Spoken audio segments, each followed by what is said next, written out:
Good evening, everyone. Welcome to another edition of Awaken the World. We are live right now. It is the 16th of February in the year 2021, 6:30 p.m. Pacific Standard Time. You are here live on the Awaken the World group page. Why do we meditate? Now, you're probably going to hear some background stuff.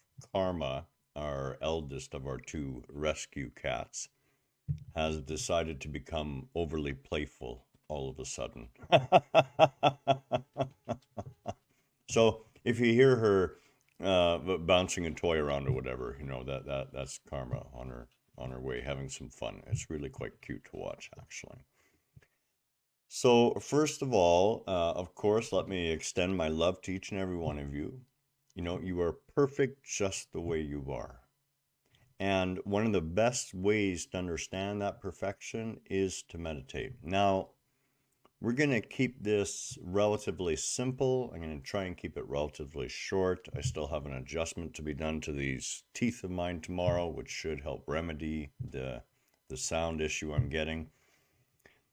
The reason why we meditate is because we love to meditate. Now, that may sound a little bit weird. How is it that you know you're going to love to meditate or love to meditate? And a lot of people, they say to me, you know what, I hate to meditate. It's the hardest thing I've ever done. It's ridiculous. I can't sit still. Especially the Western mind has been so trained into, snap, snap, snap, snap, image flash, image flash, image flash, MAME, that to the point that literally our attention span, on average, is less than that of a goldfish. You really got to think about that for a second. And yet we think we're the penultimate species all the time, right? So, how do we work towards that loving of the meditation? And that is truly the why. All the benefits are what we're going to talk about. And it's the benefits that will lead you to loving the meditation. So, the first thing to understand is what meditation really is. And if you've listened to me for any length of time, you know that I tried to keep things as precise as possible. Meditation is nothing more than coming to meet yourself. We're coming to see what's within us. We're coming to get a handle on what's usually running amok without our being aware of it. And to do this, we have to approach ourselves. It is also known as the sacred gate, also known as the sacred seat. When you sit with yourself, you are giving yourself the opportunity to meet yourself, often for the first time.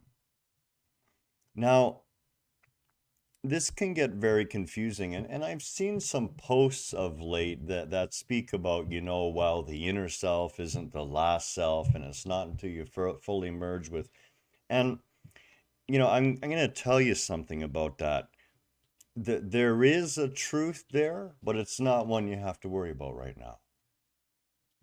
The state of samadhi, the state of supreme connection, where there is no longer any one, there is no within, there is no without, there simply is everything, is not a place you're ever meant to stay.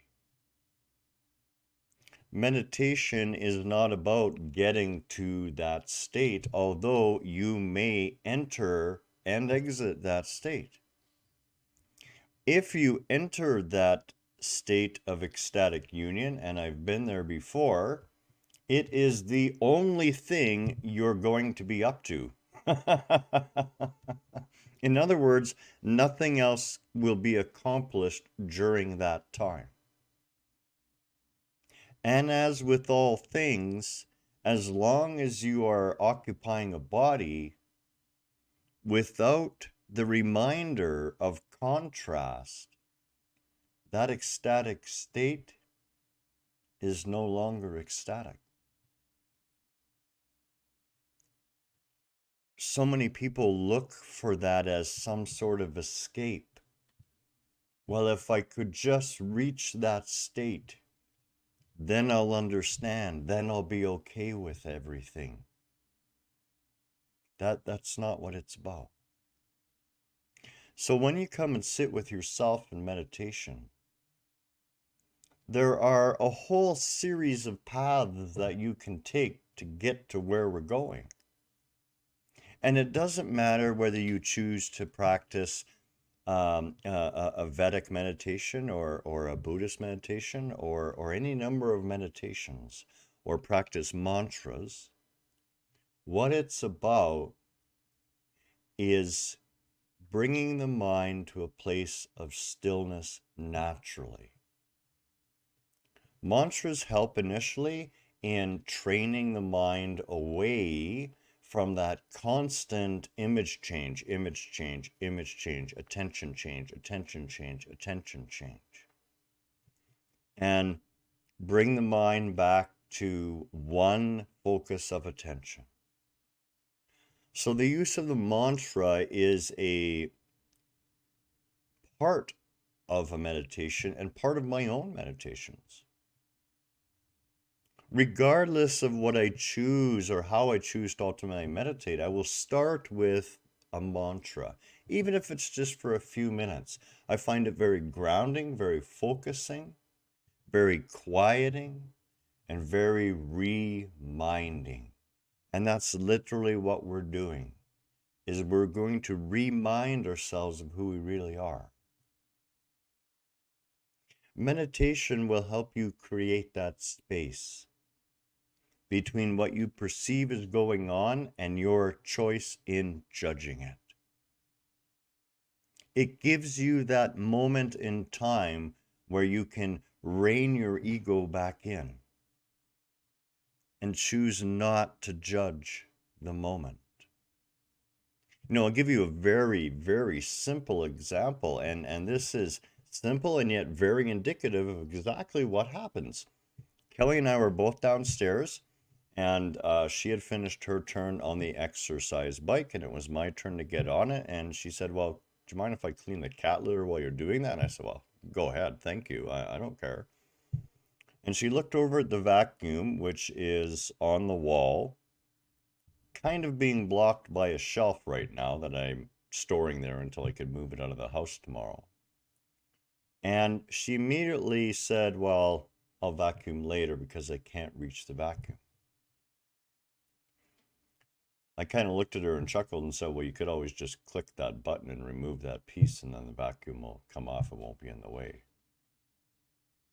The state of mind we choose to be in, whether consciously or unconsciously, or the lack of awareness of our state of mind, the lack of that stillness, that space between what we perceive and what we judge on what we perceive, is that opening where if we stand back and don't judge, we open the door for growth and for evolution. How else does meditation serve you? Well, if you're suffering from pain in any way, meditation, learning to follow your breath, to go deeper and deeper within you with your breath, meditation can help with bodily pain. Meditation also gives us that inner stillness. So no matter what appears to be raging without, there is a place of calm within. One of the most important things that meditation will do for you is show you your own power. Now, this is really, really super important. I've seen far too many posts buying into the concept that you are somehow in need of healing. You are already whole. That wholeness can never be taken from you. That wholeness can never be removed from you. And any perception of healing of your egoic self has to do with your opinion and perceptions on your own experiences. If you can let go of your judgment, the healing is instantaneous. Because in truth, there was nothing that needed healing. Meditation will show you your own power. It will show you that the only physical world you live in is the world as you perceive it. And you always have the choice. We make a lot of unconscious perceptory decisions based on our past experience. When we do that, we are doomed to literally react or repeat the past over and over and over again. The only way to become free of that past is to understand that in every moment you are born anew. And that newness and freshness only carries as much of the past as you choose to bring with it. In the depths of meditation, you will find a silence where you can ask the questions that you perceive you need answers to. And in the contemplation within that silence will speak to you. And you will have your answer. Over time, it will reach a state of being where before you have even asked for the answer, you're already fully aware of what you need to do next.